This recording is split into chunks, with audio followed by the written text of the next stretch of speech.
So நம்ம last week வந்து பார்த்தீங்கன்னா அரௌண்ட் ஒரு 2039 அப்படிங்கிற ப்ரைஸில் வந்து பார்த்தீங்கன்னா நம்ம செல்லுக்கு ஒரு நல்ல ஆப்பர்ச்சுனிட்டிஸ் இருக்குங்கிற மாதிரி நம்ம பேசியிருந்தோம். பட் ஆனால் இந்த பர்டிகுலர் ட்ரேடோட ஸ்டாப் லாஸ் லெவல் எல்லாமே வந்து இந்த பவுண்டரி லெவலுக்கு மேலே தான் வந்து மோஸ்ட் ஆஃப் த ட்ரேடர்ஸ் வந்து ப்ளேஸ் பண்ணியிருப்பாங்க. ஸோ மார்க்கெட் என்ன பண்ணியிருக்கு அப்படின்னா நேற்றுக்கு வந்து அந்த பர்டிகுலர் ஸ்டாப் லாஸ் எல்லாமே ஹண்ட் பண்ணுறதுக்காக நேற்றுக்கு ஒரு சின்ன மூமெண்ட்டில் நல்ல ஒரு ஸ்பைக் அடிச்சிருக்கு. ஸோ அப்போ ஸ்டில் வந்து பார்த்தீங்கன்னா இந்த ட்ரேடு வந்து வேலிட் தான். பிகாஸ் வந்து இன்னுமே மார்க்கெட் இந்த பர்டிகுலர் ஸ்ட்ரக்சர் பிரேக் அவுட் பண்ணல. இன்னும் நெக்ஸ்ட் ஹைக்கும் வந்து பார்த்திங்கன்னா மார்க்கெட் ட்ராவல் ஆகலை. ஸோ இந்த இடத்துல வந்து மார்க்கெட் ஸ்டாப் லாஸ் ஹண்ட் பண்ணுறதுக்காகவே இந்த மாதிரி ஒரு ஸ்பைக்கு கிரியேட் பண்ணியிருக்கு.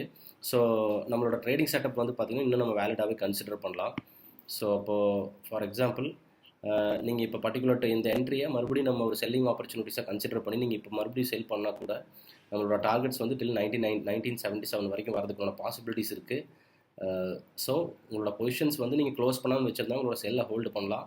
இன்கேஸ் வந்து இந்த பர்டிகுலர் செட்டப்புக்கு மேலே ஏதாவது டெய்லி கேண்டில்ஸ் க்ளோசிங் வச்சாவோ இல்லை இந்த பர்டிகுலர் ட்ரேடை பிரேக் அவுட் இந்த பர்டிகுலர் செட்டப்பை பிரேக் அவுட் பண்ணாவோ நம்மளோட செல் என்ட்ரிஸ்லேருந்து நம்ம அடுத்து நம்ம நெக்ஸ்ட் செட்டப் ஃபைண்ட் அவுட் பண்ண ஆரம்பிக்கணும். அது வரைக்கும் நம்மளோட செல் என்ட்ரிஸ் நம்ம வேலிடாக கன்சிடர் பண்ணலாம்.